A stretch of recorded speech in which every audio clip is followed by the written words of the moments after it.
সুপ্রিয় দর্শক আসসালামু আলাইকুম, welcome back to my channel Maria's cooking থেকে আপনাদের স্বাগত।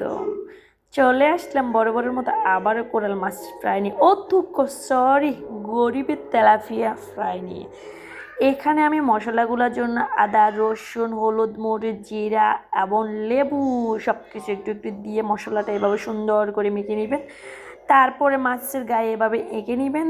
এঁকে নেওয়ার পরে এখন হাত দিয়ে ভালোভাবে, যদি আপনার মনের ভিতরে কারোর জন্য রাগ খুব অভিমান থাকে, তাকে কিছু না বলে মাছের উপরে দিয়ে ইচ্ছা মতো মাখা মাখা মাখা মাখা করে ভাববেন যে আপনার রাগগুলো তার গায়ে আঁকতেছে না। সরি, যাই হোক, গরিবের চমলক্ষ রেসিপি বলেই কথা, তাই বলে আমি আপনাদেরকে চেষ্টা করব যে কীভাবে আপনাদেরকে অল্প স্বাদের মাধ্যমে তৃপ্তি পুরানো খাওয়া দেওয়া যায়।